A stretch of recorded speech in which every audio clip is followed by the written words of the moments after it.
kasih saya jemput pembahas terakhir, Kinabatangan. Terima kasih. Datuk Yang Pertua. Datuk Pertua, saya melihat bahawa di negara kita ini, kita perlukan satu undang-undang yang boleh melindungi manusia, lebih-lebih kanak-kanak. Walau bagaimanapun, kementerian atau kerajaan juga harus melihat semua angle, semua sudut. Kalau di kampung-kampung, pendorong kepada masalah ini rumah, perumahan. Satu rumah, 4 keluarga, 5 keluarga, undang-undang macam manapun yang kita laksanakan sudah tentu tidak akan dapat menghenti aktiviti-aktiviti penggunaan kepada kanak-kanak. Lebih-lebih lagi dalam dunia hari ini, ekonomi seluruh dunia sudah merusut, merudum. Justru itu ada sekelompok masyarakat di luar sana meneguk di air keruh, memasang perangkap di jalan yang sempit.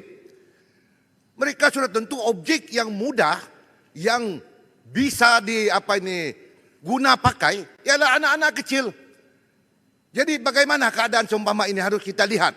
Hukuman macam mana pun kita letakkan sudah tentu tidak akan dapat menghentikan semua ini. Tetapi apa yang kerajaan perlu lakukan yaitu kita berusaha panggil semua, libat urus semua, NGO, pengusaha-pengusaha kanak-kanak dan sebagainya. Jangan biarkan orang luar yang sindiket menjaga kanak-kanak.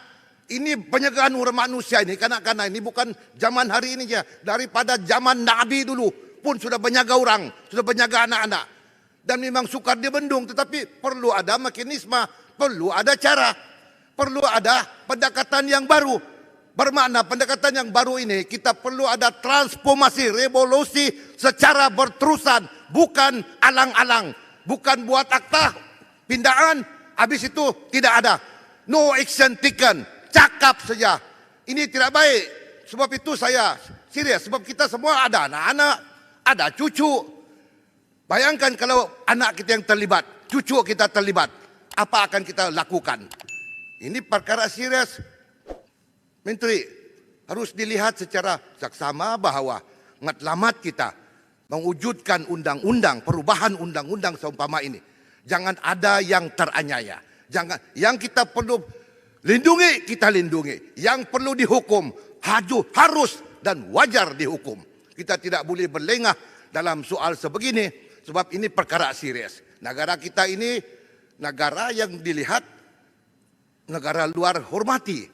Dengan berbagai-bagai pendekatan dengan masyarakat madani lah, dengan macam-macam keluarga Malaysia lah. Justru itu kita menapaatkan apa juga undang-undang, apa juga akta-akta yang kita laksanakan ini harus kita lihat sewajarnya. Jangan ada lubang sekecil jarum pun yang boleh melepaskan mereka yang melakukan kesalahan-kesalahan tersebut. Sebab ini di negara kita ini contohnya mengidar dada itu ada hukuman gantung sampai mati. Berapa banyak pengidar lagi? Belum juga berhenti. Justru itu hukuman-hukuman itu harus dilihat dan kita harus membuat konsultasi kepada ibu bapa, kesetujuan ibu bapa, kepada pengusaha-pengusaha dan sebagainya. Jangan kita lagi orang kata hanya melepas batu di tangga selepas kita bentang akta yang kita pikir perlu, tetapi selepas itu kita tidak akan melakukan apa-apa. Tidak ada follow up action. Normally di negara kita ini, saya sudah 6 penggal untuk Pertua dalam Dewan ni. Memang beginilah, kadang-kadang selepas lulus, tidak ada follow through. Kalau main golf dia, dia seng, dia lebar, macam-macam. Tidak ada follow through dia. Apabila tidak ada follow through, rakyat menganggap kita cuma main-main. Jadi jangan, untuk Pertua saya mintalah kerajaan lebih serius untuk memastikan akta seumpama ini dapat kita laksanakan mengikut kehendak dan apa yang kita mahukan untuk melindungi anak-anak kita. Terima kasih Datuk Pertua. Terima kasih. Sekarang saya jemput Menteri, silakan. Terima kasih.